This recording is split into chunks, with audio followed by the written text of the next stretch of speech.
Tariq Ramadan is a scholar and a philosopher of Islam in a world in which the Muslim experience is more varied than ever. He has tried to show what faith means in the modern age. His writings have helped forge an Islamic identity outside the Muslim-majority countries. His latest book is called Islam and the Arab Awakening.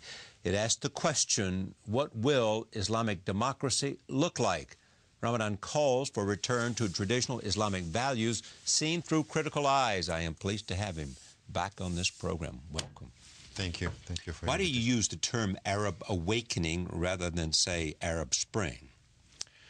That's a very important question because you know, from the very beginning, I didn't buy the fact that we were witnessing a spring and even revolutions. From the very beginning, I said I'm cautiously optimistic about what is happening, right, saying that, yes, there is something which is irreversible, that the people in Egypt, Tunisia to start with, and then other countries are now aware that it's possible to get rid of dictatorships and that they can change. This is something which is happening now. In political terms and as to the future, we still have a lot to see and to do over there to get something which has to do with the democratization process. You believe that in fact what has to happen is that the Middle East has to produce new models of democracy. Yes, I think when it comes to the principles, you know, all this discussion about is Islam compatible with democracy, right. That's this question we have to stop with this. I think that nothing in the democratic principles are against the Islamic principles. We don't have a problem with the principles. Why do people make that argument, though? Because they think that religion will dominate the powers of a state rather than democratic values. Yes, I think for many reasons. First is the historical reasons, is that when you look at what is happening in the Middle East to reduce the Islamic world, so to speak, I speak about Muslim-majority countries, to the Arab world. If you look at the Arab world, no real democracies over there. So we think it has to do with religion. It has nothing to do with religion first, because, you know, the Arab world is not is not Islam. It's not the great majority of the Muslims are not Arabs. So this is why we think that Islam has nothing to do with democracy. The second thing, which is important, is that the perception that Islam is alien to all the Western values and that Islam has no take on all these principles. I think that this is why Muslim scholars from within, they should say, you know, rule of law, equal citizenship, universal suffrage, accountability, separation of power. These principles are not against the Islamic frame of reference. But are they principles that, where there are Islamic majorities in government, that those Islamic majorities want to either create or to put in the process? I think, yes, what we saw, whatever was, you know, whatever were the reasons of, you know, this uprisings in what the people were asking for, more dignity, freedom, and liberty. They wanted dignity and they wanted freedom. They wanted democratization. Now, the models are historical. Even if you look at what is happening in the United States, you know, the democratic model in the United States has nothing to do with the Swiss model. I'm a Swiss citizen. So we have models that are coming out of our history, our collective psychology. This has nothing to do with, you know, we have same principles, different models. Let's see if it's possible in Muslim-majority countries, in Tunisia or in Egypt. Let's see if it's possible to have models of democracy that are not against the Islamic principles, but at the same time very, very clear on the dignity of the people. What part of Islamic principles might be considered against democracy and democratic principles? What part? Yeah, I think this discussion about the fact that Muslims or the Islamic reference does not differentiate between politics and religion, you know, that Islam, and this was also the rhetoric of some, you know, Islamists at the beginning of the 20th century is saying Islam is religion and power and state. And we had the secularization process. Democracies came to be a reality in the West out of this secularization process. It's as if the Muslims, they don't they haven't experienced this. And more than that, we had actors within the Muslim majority countries saying, no, for us it's the same. And this is where we have to be quite clear that from an Islamic viewpoint, the fact that there is a negotiated authority coming from the state, and we don't want the authority of religion to take over, this is a principle which is not against Islam. And we need to understand, and this is what I'm saying in the book, the point is that all these debates that we have today between secularists and Islamists are not the true questions. The true questions today is, if we want democratization, we need to tackle 5 issues. The first one is corruption, because the society are corrupt. The second is education. There is no democracy without people being educated, and education is the starting point of having citizens who are responsible. And the third one is the economic system. What is happening now, why I'm talking to you now in the Middle East, is unsettled societies and economic systems that are completely destroyed. Without economic stability and a vision about social justice, which is the third challenge, and also the reality of empowerment for women, because this is a problem. Very often we speak about what is happening in the Middle East. Well, there's a question. I mean, speak to that, to empowerment of women, and what some people believe that certain Muslim states look at the role of women in the society. Saudi Arabia. Yes, exactly. And this is why we have to be critical. When you have a state where, for example, it is said it's impossible for a woman to drive, where the access to education... Based on Islamic perceptions of Islamic principles. Exactly. An interpretation which is a narrow, literalist, for me, unacceptable interpretation of Islam. Nothing in Islam can support this position. So this is why we need to say, look, instead of having people from the West saying, you know what, there is a danger in the Muslim majority societies because women are now wearing headscarf more than yesterday. That's not the point. Liberation for women has nothing to do with the way you dress. It has to do with 2 things. The first, access to education, and second, access to the job market. If you can get a job, and with the job having the same salary from the same skills, because we still in the United States of America are dealing with this issue, that sometimes a woman gets the same job with the same skills but less salary. Okay, you've said that Tunisia, the Tunisian model is the only true democracy coming out of the Arab Spring or Arab Awakening, yes? Yeah. Okay. Assess what's happened in Egypt since the election of President Morsi.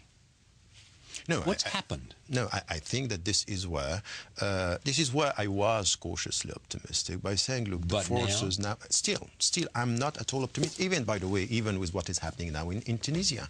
Because what we have is that we had something quite interesting in Tunisia with the president, Monsef Marzouki, and some secularists saying, the future is to acknowledge the fact that, like it or not, the Islamists have a say in the future of our country. Let us come together and try to tackle the main issues.